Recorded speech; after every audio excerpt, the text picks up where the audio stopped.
Happy Earth Day. Happy Arbor Day. Houseplant Appreciation Day. Bruh. Okay, you know what? I don't need a reason. It's November, and where I live, it gets dark at like 4:30 right now, and the little amount of daylight we do have is covered up by clouds. So, today we're going to 3D print a terrarium and hope a small living plant on my desk can restore some hope until spring. Assuming I can keep it alive that long.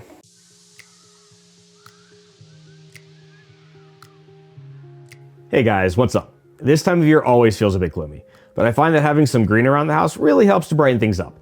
And I'm not about to go out and get a gallon of paint. Last year I did a terrarium workshop, and since then I've been wanting to make another. And now that I have a 3D printer, the logical step is to try to 3D print a real terrarium, complete with live plants. Because I could go out and buy a glass one for $20, but it's way more fun to spend hours designing one and hoping my plans work out and disaster doesn't strike. Before we dive into it, I do have an idea for an epic terrarium, complete with fog, a waterfall, lights, and probably some plants. And if this video gets 1,000 likes, then I'll drop whatever I'm doing and bring it to reality.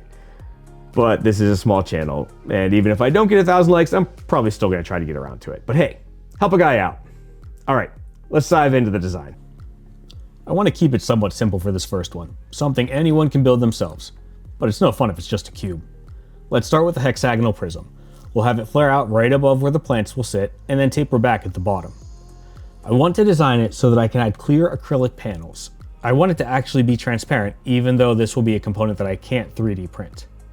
Once we have all the components printed, we'll go ahead and add the rocks, as well as some dirt and a plant. Now, let's make it in Blender. First things first, let's make sure it's going to fit. We'll add an empty that's the size of our print bed so we know the boundaries. I'm designing it to fit on the core 1, so it's going to need to be 220 by 250 by 270. Let's move it up so the bottom is at the origin. Since it's going to be a hexagonal prism, we'll add a cylinder and drop the side count down to 6. Then, let's scale it to the height we want. Now it's time to give it some character. I'm going to go into edit mode and add a loop cut where I want to taper it out. We'll scale out that loop cut, and then I want to taper the top in, so I'm going to scale the top in. Looks pretty good. Now we can get rid of that empty because we have our final shape.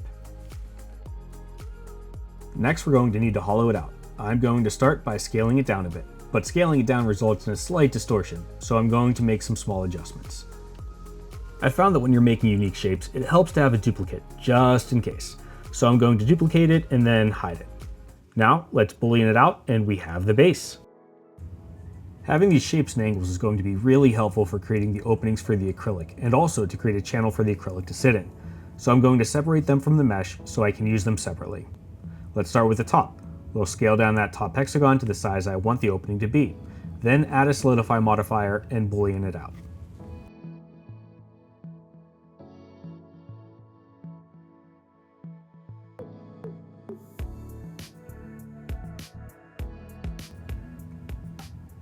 I'm going to do the same thing for the side panel. Before I do that, I'm going to recalculate the normals to make sure I get everything at the angle that I want. We'll solidify and then move the origin to the 3D cursor. Since the entire terrarium is centered at the 3D cursor, this will allow me to rotate the pieces around it perfectly.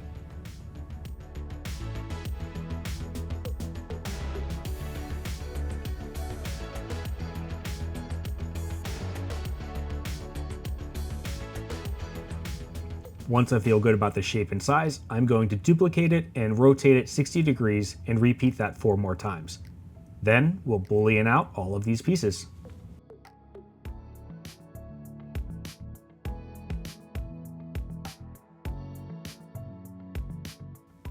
Now we'll repeat this exact same process for the bottom part. Turbo speed.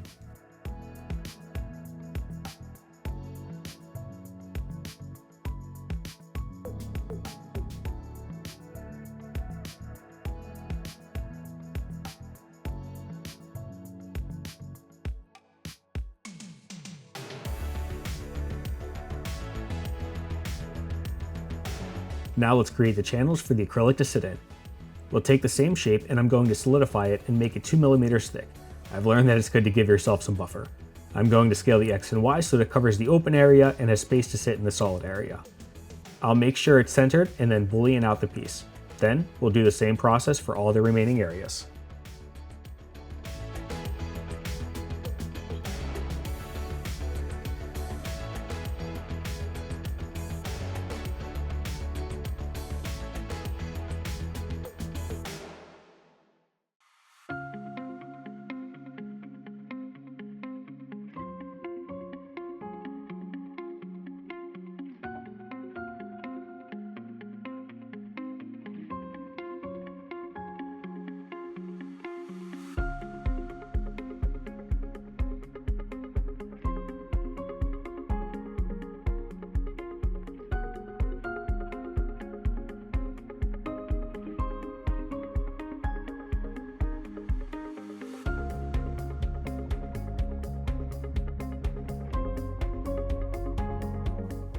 Make sure to keep one last copy of the pieces that you use to boolean out the channels so that you can use them as templates when cutting out the acrylic sheets. And there it is. Time to print it.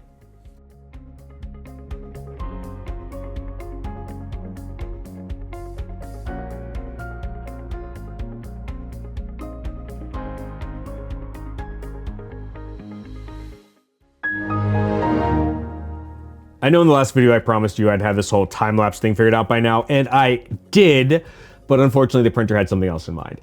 On the final piece, I didn't have great bed adhesion, my bad, and I ended up with a giant glob of doom, which took the entire printer out. So now I need to replace the heating assembly. In the meantime, I threw it on the Prusa, but I don't have time-lapse on the Prusa yet because I just got all the pieces in today, need to do some soldering. I just wanted to get this one done because I'm really excited to see what this looks like. So, all of that said, we now have all of the components we need in front of us. I took the templates, I made some acrylic pieces that will go in as the glass, so to speak. I also have the pebbles for drainage. We have some burlap to keep all of the soil from falling through. We have said soil that we hope doesn't fall through, as well as some moss and some activated carbon, and some other little pieces that, if this all works out, hopefully will make it look nice. We'll see. I also have two plants that are probably too big. I couldn't find anything at a reasonable size, but we'll see how this works out. If you've watched any of my other videos before, you know this is the part that I really just can't wait for, which is hoping that this all works out because we only have one try at putting it together. Here we go.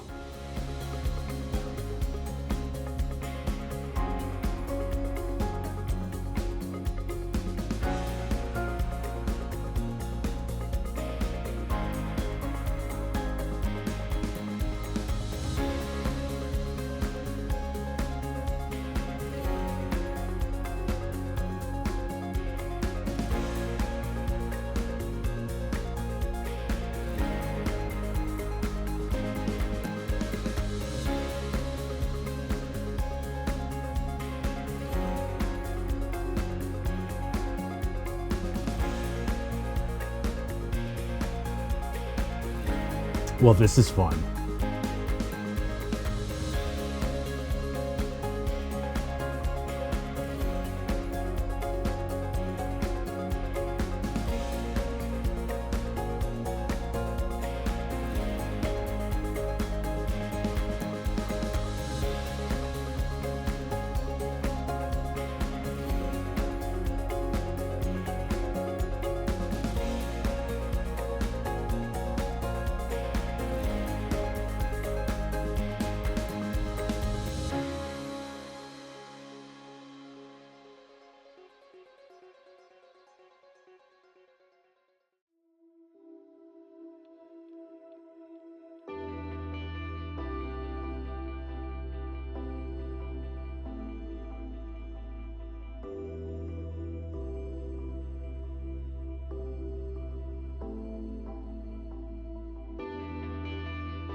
And here it is, my real world 3D printed terrarium.